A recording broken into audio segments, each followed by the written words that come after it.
Day, it's new Doctor Who Day, and it's new Who Corner to Corner Day. Good evening, my name is Geoff, and I'm joined as always by... Paul, that's me. Hello and Happy New Year to you, Geoff. And Happy New Year to you, my friend, and to our listeners as well. And we're also joined tonight by... Me, Freya. Happy New Year I'm to you back. as well. She's Happy New back. Year. Freya's back following the success of her Flux guest appearances. She's back for more episode reviews with us, starting tonight with Eve of the Daleks. Dun, dun, dun, dun, dun. That was my attempt to drive a bit of drama into the proceedings there. Well, maybe I'll add an echo onto my voice when I say the name of the episode. Saying my attempt wasn't good enough. Is that well, no, it will double the drama, I think. Dun, dun, dun, dun. Eve of the Daleks. Yeah, I think maybe we should do music. Let's do the that music. needs an echo. So this is the first of the final three for Jodie, isn't it? Oh my goodness me. Oh. We are literally just a handful of stories away now from 13's regeneration into somebody else.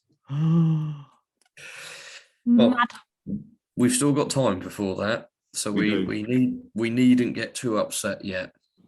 Although I don't think we can help it. So tonight's episode was all about a time loop in the Elf storage facility, which was set on New Year's Eve. And the Daleks arrived. First of all, one Dalek, then two, then three, and they arrived, and they were exterminating the only two people in the building, and you didn't know why. And then the Doctor and Yaz and Dan turned up, having done a very visually cool reset on the TARDIS to kind of flush out the flux. Out the flux. Yeah, they should have called flux it that. Damage, the kind of weird corruption of the TARDIS that had been going on throughout the last series. Less doors, less cobwebs. Fewer doors. And that caused the time loop because they didn't know if the TARDIS they didn't know if the TARDIS would survive the reset, or even if they would survive the TARDIS reset. Yeah. Hence, the old had to run out very quickly. Yes, 7 seconds to get out. Hopes in true Doctor Who style was going to be an alien beach that would allow them to rest, recuperate, and recharge. Yeah, and have some talk about cocktails. stuff. And play games and yet catch up on everything that had happened to the Doctor. Yeah, but of course, didn't happen. This is Doctor Who. That never happens. That has never happened. Every time the Doctor has said, "I know just a place to have a holiday," and here it is. Oh, it's always been, deadly danger and death. Yeah, possibly Daleks. Yes, it never goes to plan, does it? So they ended up in this decreasing time loop as they approached midnight, trying to work out what the Daleks wanted, what they were doing, and why they were there. So what did you guys think of the episode? Yeah, I love the way he just comes straight out with this. There's no kind of build-up or anything. Just what did you think of it? I'm going to go first this time, and I'm going to say, in all, I absolutely loved it. I really did. I thought it was a really good, fun kind of run-around romp, as might like to say. I thought it was an intriguing mystery that got, I love the way that it unraveled as the time loops kind of became shorter and the stakes seemed to get higher. So I love the kind of franticness. I thought Aisling B stole the show pretty much. I thought her character was brilliant, and she's always great to kind of watch. And she just totally sold me on this. I loved her relationship with the slightly strange Nick.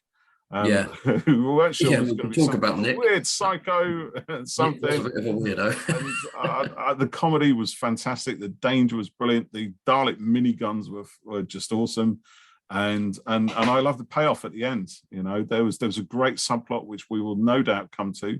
Yeah, I'm sure it melted a lot of hearts around the world. And it's so sad because, well, as I said, we'll come to it.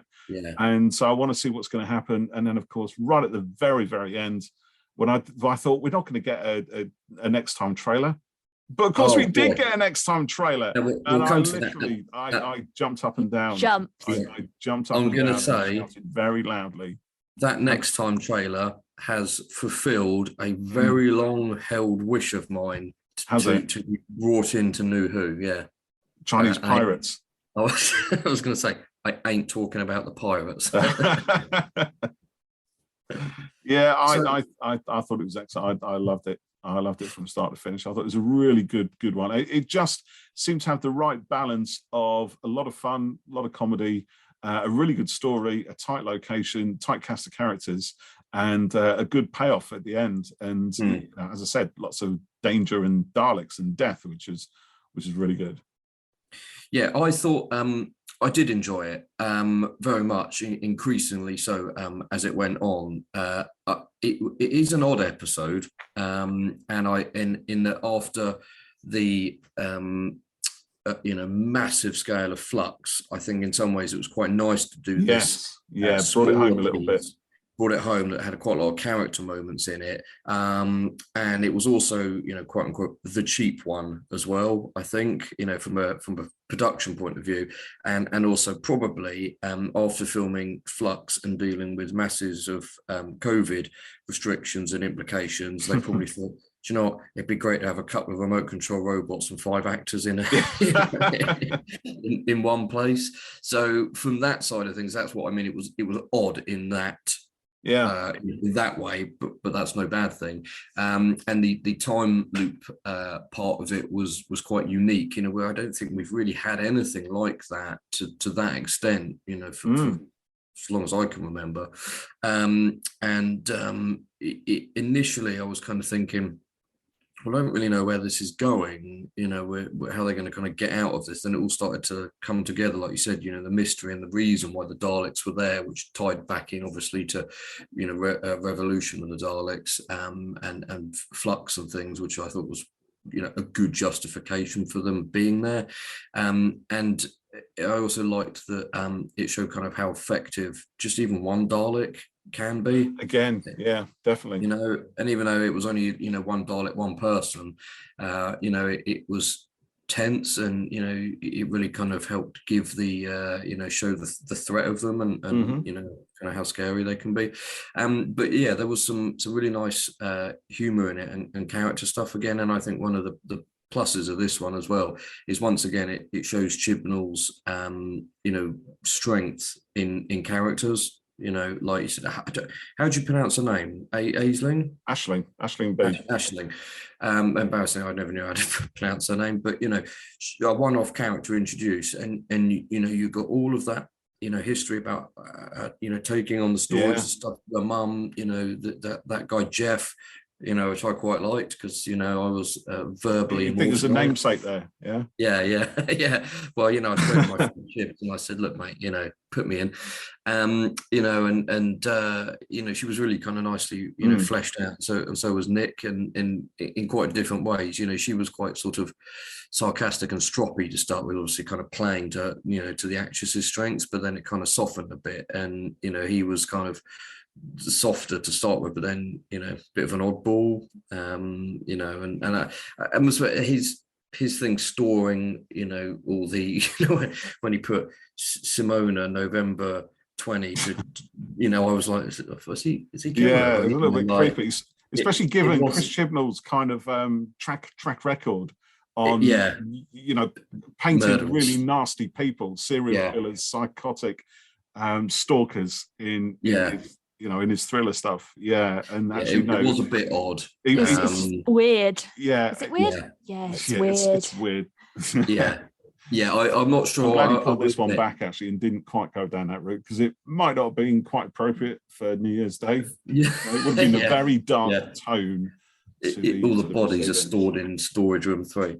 I thought that was a little bit odd, if I'm honest. Him and himself was fine, but that aspect of it, they could have maybe had another reason for him going there. I thought it was a lot of fun, though. To be honest, if I was writing this and I'd come out with that idea, I would absolutely do what he did there. No, but I do get it though, because he's just keeping them until they ask for them back, and he's hopeful that they will ask for them back.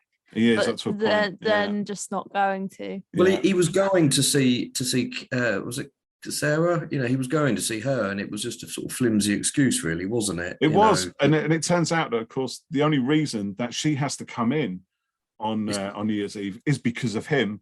But then obviously he only comes in on New Year's Eve because she's there on New Year's Eve, and it's this, and that in itself is a weird kind of time loop, isn't it? A little loop thing, yeah. She doesn't really want to be there. He does want to be there, but I'm sure he'd rather be somewhere else on New Year's Eve as well, anyway. So, and yet they've kind of got themselves locked into this weird relationship fuse that was never ever going to go anywhere. Just until Daleks and the Doctor arrived. Yeah, until the life or death weirdness kind of, you know, forced them into it.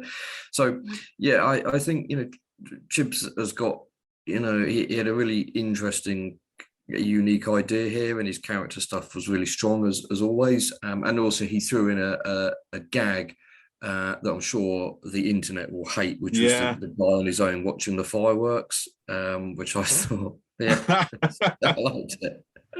You know, why not? Everyone was furious about the what did they hate on Revolution? The phone wall scene, was it? Or was that was Resolution? The bit about the internet's down. They didn't like that. Do you remember? Oh, that joke. The what are we going to do now? Have a conversation. Which is funny because it's true, you know. So anyway, I liked that bit. It was good. Good lad. Yeah. So Freya, what did you think of it? I thought it was really good. Yeah. Good one there. Nice and succinct. Straight to the point. No, I did really like it. You did really like it. I did, and I don't know why. It was, I think, like I said, it being a lot smaller scale worked quite well for it. I think, you know, after everything that just came in Flux, I don't think they could have done something really big, you know, immediately after it. You know, how do you top it? So it's kind of subverting the But it was like calm, but it was complex, and it was good, and it was tense, but it wasn't like boom. Yes. Yeah, I know what you mean, and it built up to its more bit like, of didn't it? Like that. Okay, brilliant. Yeah. Well expressed there. It's I do dance. How do you expect me to explain things not in sound effects? And the little dance move that went with it as well. Was that actually a dance move, or was that something else?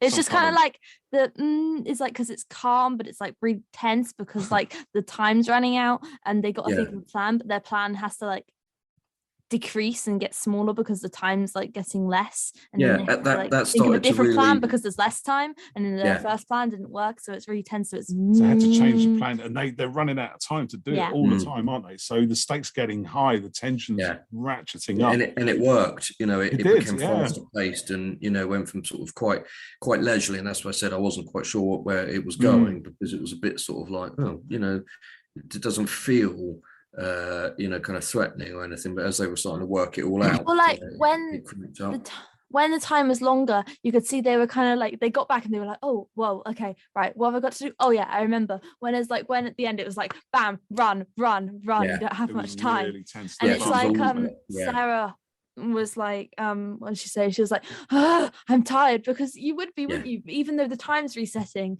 you're not. You still run that much. You've done that much already. There was that great one. I think it might have been, was it the one before? Was it like the penultimate one, the one before the final one, when it almost seemed like Sarah had kind of given up. She was in the lift.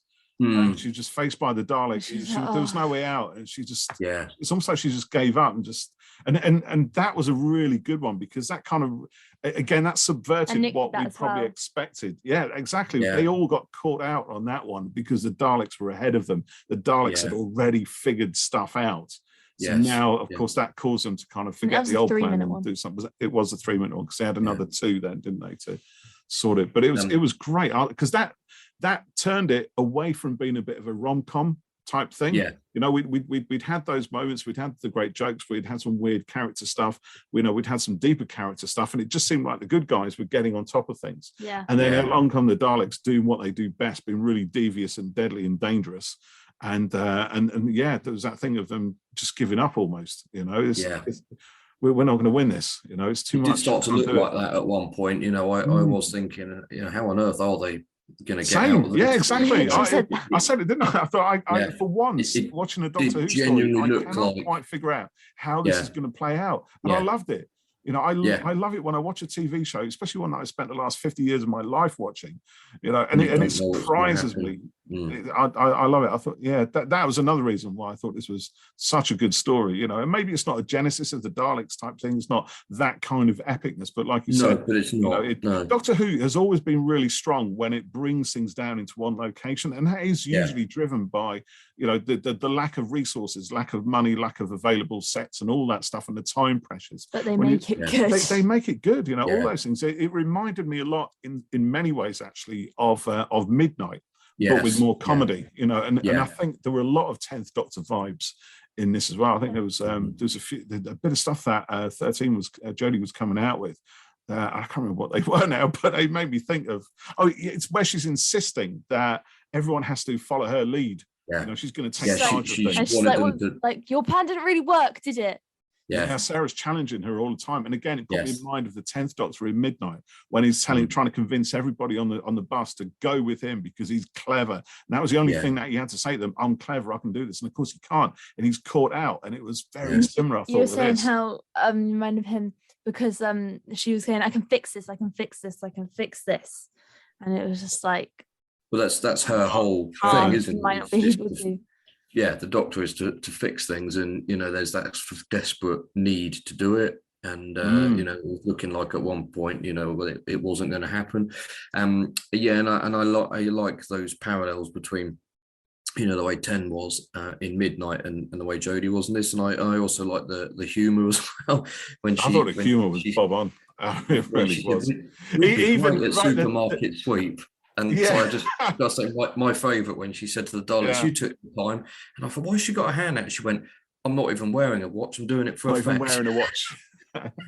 And also, I think some classic ones, but the one I really liked was Dan's absolute horror at having to spend New Year's Eve in Manchester for a Scouse. That is one of the worst things that can possibly ever happen, I think. And also, we should give a special shout out to John Bishop there. His bit when he went and confronted that lone Dalek. And, it was cracking. Yeah, and he just stayed ahead of the gun as he danced. As he danced around going, you know, maybe you need a manager. And he was Look at me. You don't need a manager. Daleks. I love it when they get a Dalek to say something really normal, like Daleks do not have friends, and it's so. Yeah, maybe that's your problem there, like. Yeah. So I thought he was really good in it again. He didn't have a huge amount to do kind of character wise. But what he did was really important though. Yes, it was. I was going to say it didn't necessarily affect him, but it affected people around him, and that was lovely. So let's talk about the hashtag Thasmin stuff. Thasmin is real. It is actually a thing. I mean, a lot of people were talking about it online. You know, we hope this happens, and I was thinking, God, I'm a bit worried people are going to be setting themselves up here, and it won't happen, and you know, it'll be left ambiguous. You didn't think it was going to, did you? But it has. No, I thought that it was all going to be left, hanging. Not even hanging, just sort of, you know, do they, don't they? You don't know. I think it's going to be like a fake ship that, like, fans had come up with. I didn't think that anything was going to come of it. Yeah, I thought that, you know, with no disrespect, it was a fan ship, you know, like you say, and you know, but you know what a ship is. I know what ship is. Just checking. I'm down with the kids. But it's grown, and there's been enough moments over it all to sort of think, actually, you know, there could be something there. But I thought that it was really nicely handled, you know, and you know, Dan saying, you know, you like her, don't you, to Yaz, and that, you know, bit where she said, you know, I've never kind of admitted it. You know, I've never said quite emotional about it, even myself. And you know, not a huge amount of dialogue, but it said a massive amount about how she felt about the Doctor and herself as well. You know, and with her, you know, family and background stuff, and you know, the police and things not saying, you know, certain things about herself and stuff like that. I thought it was nicely done, and you know, quite quite subtle, I think, but kind of, you know, overt at the same time. You when Dan spoke to the doctor about it, and she said, I'm sorry, Dan, I don't know what you're talking about. And, in her usual way. It's like, she likes you. Well, I don't know what you're on about. Of course I like her, she's my friend. Like, and that's, that was quite believable. The doctor is obviously, an alien and doesn't, has, and this one particularly has said, they're socially awkward and things, but obviously she did know and, had that same thing as well. So I wonder where they'll take it. I think it's gonna end in sadness, isn't it? My gay heart screaming. Yeah. Gay heart screaming. Yeah, because it seems clear that Mandip isn't carrying on after the end of this. Yeah, that's quite sad, actually. I was kind of hoping she might just carry on into the next Doctor's. Again, she has a very tight relationship with Jodie's doctor, and I feel like it would just be too hard for her to do it. I really like that she. Yet it's the same person. I like that she will have been there for 13's whole time. Yeah, that's nice. I really like it. Again, there's only little bits, but when Yaz stood up to Sarah about the doctor, and then Dan later and said don't talk to them like that. It shows her protection of them and her kind of authority that's come about from her policing, and also her confidence with the traveling and stuff now as well. So again, just a little moment, but it does a lot for the character, I think. So I suspect that it'll end in heartbreak. It'll be. I'm not surprised that Mandip is not staying on, because RTD will want a clean slate, particularly with the time that will pass between this lot ending and his stuff, I think. But also, she is 13's companion, and should stay with her. But she is really good. I really like her. What was I going to say? I had a really good point. I was just listening to you there, Geoff. It was you were carrying me along there with your words. Yeah, then I've forgotten them. and then you lost me. Yeah, that's what I was going to say. You let us down, mate. Go on. Yeah, I did, but I got it now. It seems unclear at the moment whether Yaz is in the TARDIS when 13 regenerates, because the filming day was Jodie's last line, last scene, last bit, and Mandip was there in costume, but might have just been there, because it was watching. Yeah, I do want to see if they are there, because I'd really like to see Yaz's reaction if she saw it to a regeneration, because I know they've touched upon it, but I don't think she's really gone about and said look, I regenerate, this is what happens. It's literally a tiny bit that she knows about, in Joe's first episode. It's a few minutes ago I was a white-headed Scotsman, that there isn't really talking about much, and I don't think Dan really knows about it. We haven't seen a conversation with Dan. I mean, we did have that thing in some point in series 12. I think they have an idea of something. They know that she's an alien, obviously, and they talk about it in Spyfall, don't they? Yeah, I know about it a bit in Spyfall. That's right. Yeah. When O, as we don't know who he was then, says, "What do you really know about the Doctor?" And when John Barrowman takes them, yes, that's right. Yeah. Oh, so you're not the Doctor, but you're the man, right? So she said she, so it must be you, pointed to Yaz. It's no, it's not me either. Yeah, there's been only sort of hints of it all, isn't there? Little bits and pieces. So they don't perhaps fully know the whole thing. So I wonder how it's gonna play out. I really am excited to see it. You're excited to see it. I am as well, but also. But I'm excited because I want to see how it happens. And I must admit, I know I'm going to sound like a repeating record now, but having grown up with Doctor Who and gone through the kind of excitements and the pitfalls and everything else that every fan goes through, whenever we get towards the end of a particular Doctor's tenure, there's that element of kind of sort of sadness, but also, for me, more than that, the excitement of seeing the new Doctor and the new stories and how it's all going to shake up and change. But I have to admit, this latest run, I kind of don't want to see the end of it, because I'm enjoying it so much. And And I think it actually will be really sad for me when it finally happens. And I think this is the first time, since I ever started being aware of Dr. Hugh, Dr. Hugh, the Welsh doctor. Hello, everybody. Sorry, I don't know where that came from.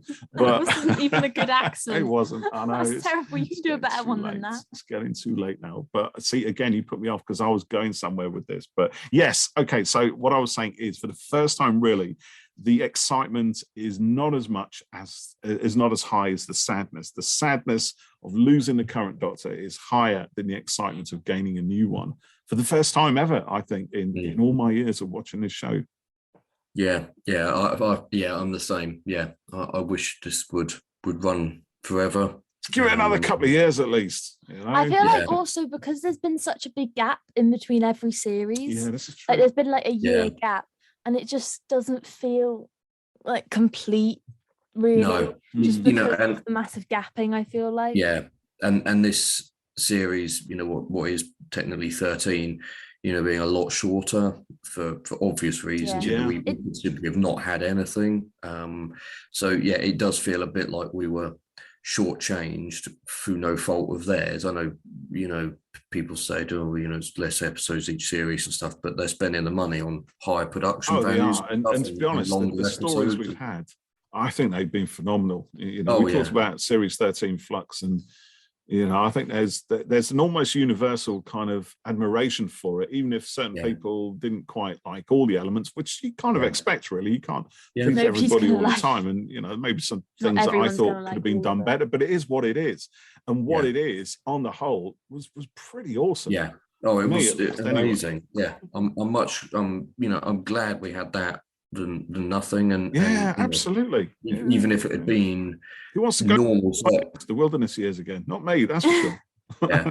And you know what? Even if it was normal circumstances at the moment and we got Flux, I'd have been overjoyed with Still it. Still happy, absolutely. Yeah. I thought it's a really, really strong story. Well done. I don't think the fact that COVID was a thing, like you'd think that because of COVID, obviously they couldn't do everything they wanted to. You'd think that would put the expectation in your mind like lower, but they just like blew that up. They were like, no, don't expect anything. We're doing this. Yeah. Yeah.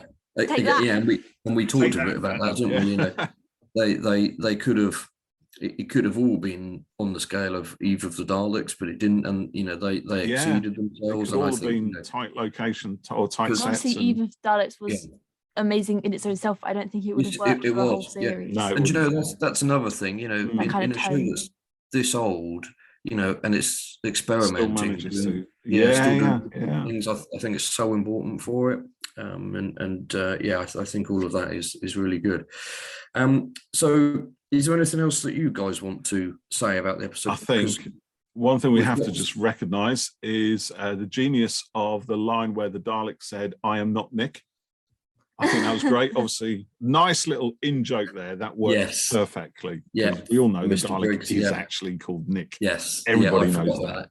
And we all fans across the world had a secret knowing chuckle to themselves there. Whereas, mums and dads and everyone else, the casual view was like, I don't get it. That's funny about that. I also like the bit with actual character Nick when he ducked and the two Daleks were firing at each other. And the Doctor comes and is like, what happened? And he comes out with something. Big strategy, analysed it, and war and battle. It's like, you ducked, didn't you? Yeah, I ducked. Well done.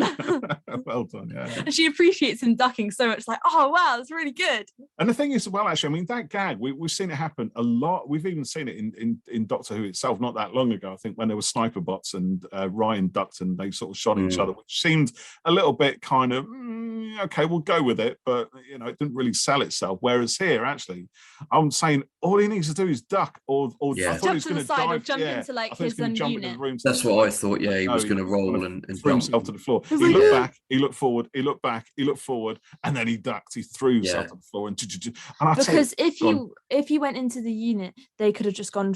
Whereas when they duck, he's just like they can't really move their gun thing very well. They're limited with the angle. With the angles, they just go for straightforward. Yeah, but those Dalek miniguns were awesome. You loved them. I did, yeah. That appealed to the little 10-year-old kid in me that just wants to see Daleks destroy. First thing they were killing. They were a killing. Dalek execution squad. 3 Daleks, bang, bang, bang, and they all sounded quite distinct as well. So obviously, they did. Himself managed to do 3 quite distinct Dalek voices, whereas in the 60s they would have had 3 actors. So I'm sure Equity might have something to say about that. Yeah, I liked it. Dalek voices provided by Nick Briggs and Nicholas Briggs and Nicolette Briggs. Nicolette. Yeah. NIC, NICK. I'd also just like to say that this episode was directed by Annetta Laufer. This was her first Doctor Who episode, and I think her first TV credit. Brilliant. I think she did a really good job with something kind of literally self-contained and tight within that space. There was some really nice lighting, the Daleks coming out of the shadows and the smoke. There was, green light on them, and the red light in the rooms and stuff. They made it visually interesting, despite the fact that it was extremely limited. With what they. But again, that's the challenge, isn't it? And exactly. As a filmmaker, you don't always have the luxury of being able to, I don't know, just spend shed loads of money on the biggest sets in the world and pull in the best angles. You're given a location, you've got to somehow make it work. Yeah, exactly. That's it. You've got to make it work. Yeah, no, I think they did a really good job on it. So we've got some comments on the episode tonight, which we can look at before we talk about the next time trailer. So one of our comments here from Marco at OSU Marco, great episode. Dan was awesome, showing how insightful and good of a guy he is. Kind-hearted weirdos for the win. That's quite accurate, really, isn't it? He is a good guy, and he mentioned a bit about how he waited too long to talk to Diane, didn't he? Which was nice. Yeah, that's it. And I did like these little references back into the Flux series, actually. Yes. He did tie it in nicely.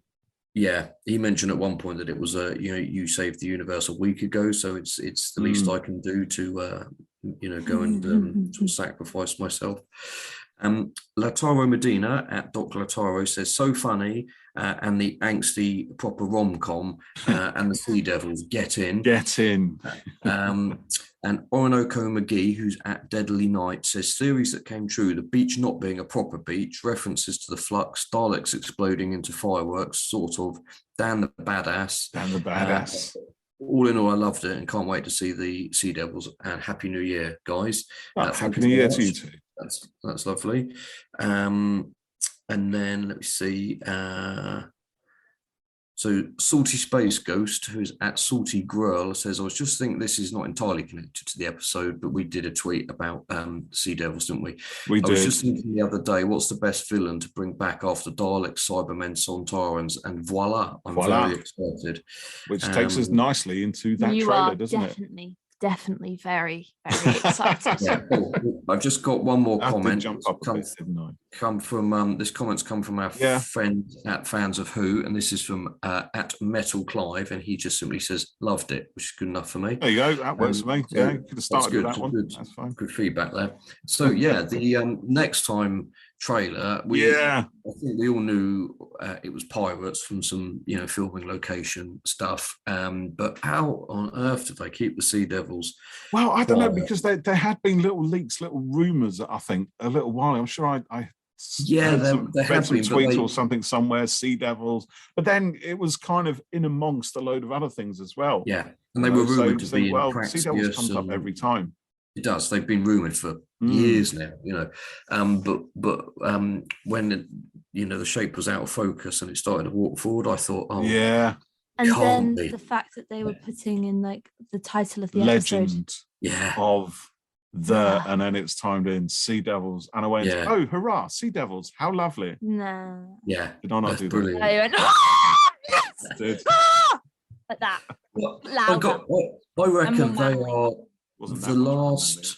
No, it wasn't. They're they're probably the last big villain from the classic series. From the classic to not have come back. You're not counting Meglos in that lineup, no?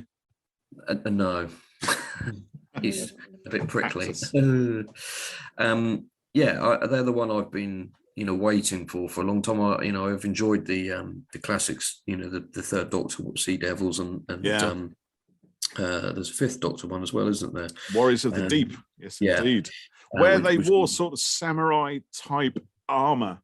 Yes. Now, obviously, this is Chinese pirates that we're looking at here. And the picture I saw, they look really cool in the suit there. Who looks really cool? The Sea Devil in his Chinese armor type stuff. Let me just have a quick look.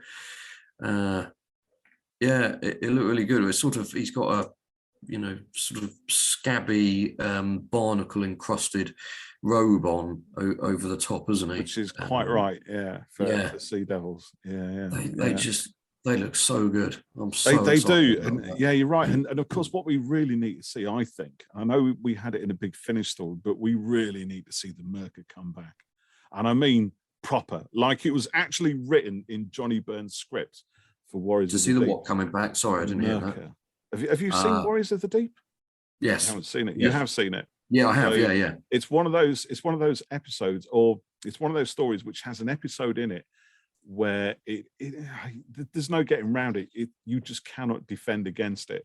And back in the day, it was always something that was trawled out from the BBC library to show how crap Doctor Who was and why it should always be cancelled and why it was beyond it had its time, and no one could seriously like this stuff, could they? And you just couldn't. As a fan, you could just look at this and think, yeah, Doctor Who's dead.